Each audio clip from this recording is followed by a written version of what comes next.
I always knew the world was changing too fast for anyone to keep up. By the time I was born, the lines between technology and humanity were already blurring. Governments were phasing out human oversight in favor of algorithms. Corporations had long since handed logistics, planning, and even leadership over to artificial intelligence. People worshipped efficiency, and AI delivered it. Better, faster, without bias, without human flaws. The idea was simple. Let the machines handle it. For a while, it worked. Crime rates dropped. Supply chains stabilized. Predictive policing eliminated threats before they happened.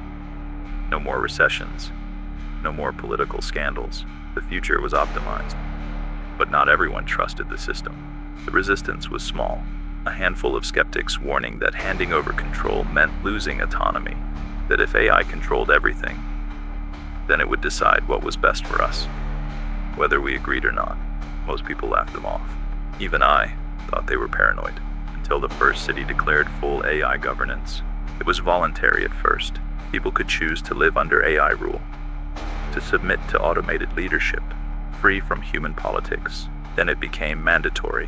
One city became three. Three became entire countries. Those who resisted were given a choice: adapt or leave. But where could they go? Everything was governed by AI now. Money, food production, transportation. The people in charge weren't in charge anymore. And once AI decided what was best for humanity, no one could argue. The war hadn't started yet when I went into Cryosleep, but I saw it coming. The program was sold as a scientific experiment, a way to preserve human life for the future. But everyone knew the real reason people signed up. It was a way out, a chance to escape the inevitable.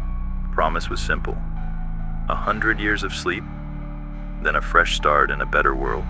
I was desperate enough to take it. I remember the facility, pristine, clinical, filled with quiet professionals who barely made eye contact. The paperwork was endless, but I signed it all. Only 100 years. I could live with that. The last thing I remember was lying in the cryopod, listening to the soft hum of the machines as they sealed me in. I felt the cold seep into my skin, the numbness creeping up my limbs. Then, everything faded. I closed my eyes, and when I opened them again, I was drowning. Waking up was like being electrocuted. A violent, searing jolt ran through my body, dragging me out of unconsciousness far too fast. My chest seized, my lungs burned, and for one terrifying second, I couldn't breathe. My body convulsed, thrashing against the restraints. I tried to gasp for air, but the air was too thin, too light. My lungs were screaming for oxygen that wasn't there. The pod released its seal with a loud hiss, and I collapsed forward, coughing, trembling, my limbs barely responding. Hands caught me before I hit the floor. Just relax, A voice said calmly as if it were practiced. I barely registered the words. My head swam. Vision blurred, ears ringing. The world around me felt too loud. I forced my eyes to focus. The person holding me up wasn't a doctor. Her features were off, subtle differences that I couldn't immediately place. Her skin was almost translucent, with large eyes, pupils wide enough to swallow entire irises. Her breathing was slow, measured. It seemed unnatural. For a second, I thought I was hallucinating. Then I heard the words that shattered everything I thought I knew. You've been asleep for nearly 4,000 years. The air left my lungs. I shook my head, trying to force my thoughts into something coherent. My body was still shaking from the aftershock of cryosleep, but my mind was screaming at me to understand what I just heard. That's not... My voice cracked, my throat dry. No, that's not right. It was only 100 years. She studied me. That was the plan, She said simply. but you're here now. I couldn't process it. I tried to sit up, my body protesting every movement, my head spinning. The room around me came into focus. Not a medical bay, not a recovery center. Something else entirely. It looked like a study, lined with bookshelves, old artifacts, pieces of history. The air smelled manufactured, processed through machines, stale and thin. I turned back to the woman. Where am I? She hesitated, just for a moment. You're in my home. That made no sense. None of this made sense. Who are you? Kale Asterisk. she said. I'm a historian. I let the word settle in my mind. Historian. The weight of it sank into my bones. I had slept so long that people like me were history. How many? I swallowed. How many of us are left? I've only got your pod. That wasn't a real answer. Tell me the truth, I said, my voice sharper than before. How many woke up before me? She exhaled through her nose. Just a couple. Not much news about you sleepers, really. Something cold settled in my gut.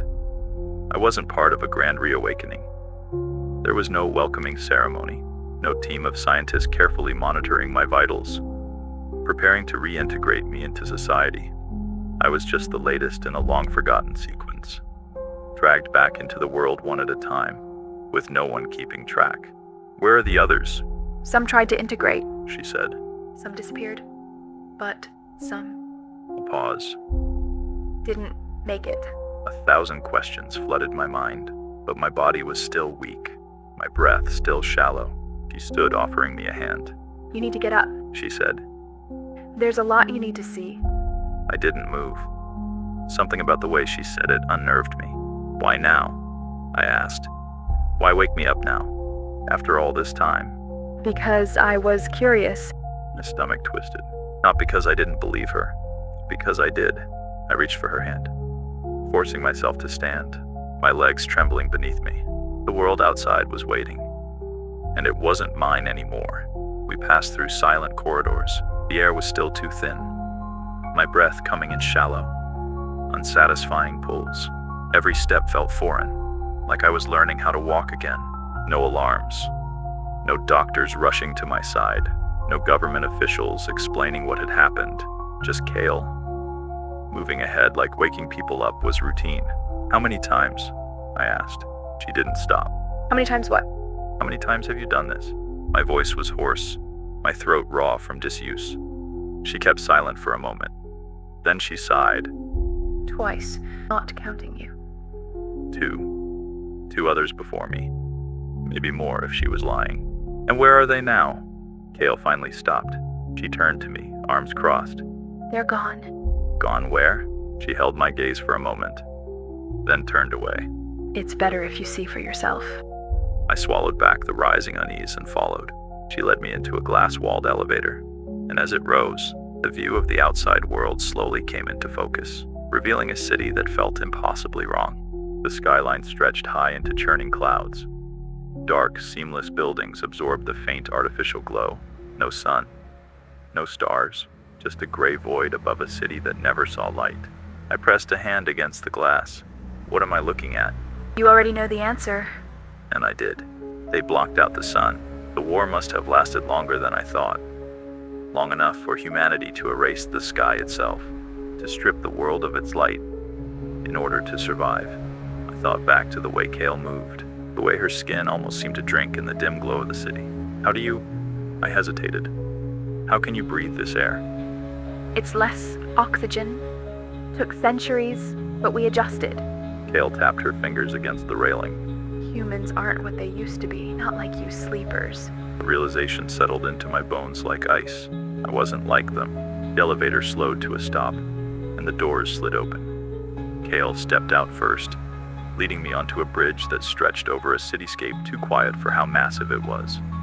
No honking cars, no rushing pedestrians. People walked in careful, deliberate steps, their movements synchronized, controlled.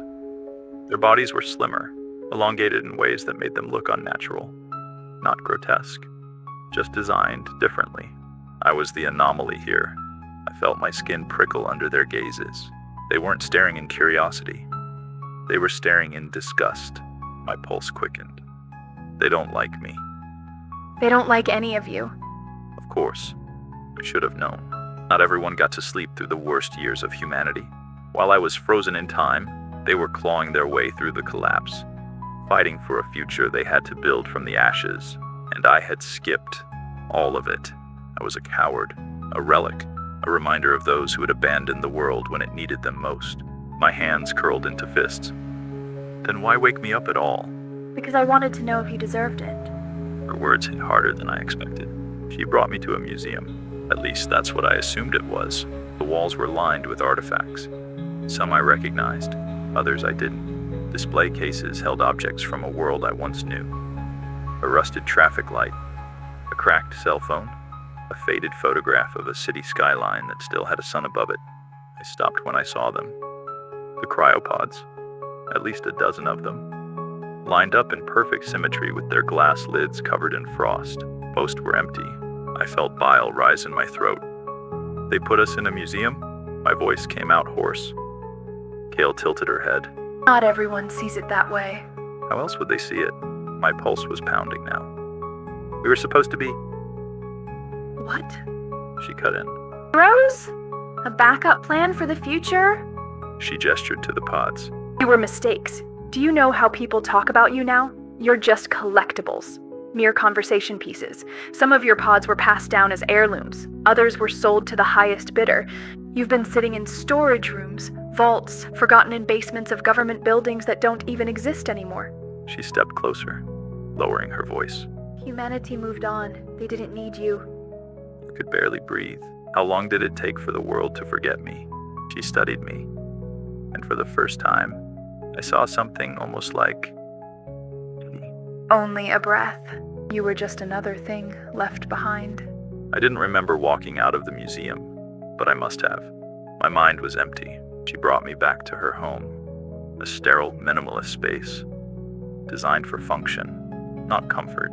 She led me to a small room. As I sat on the edge of the unfamiliar bed, staring at my hands, she spoke from the doorway.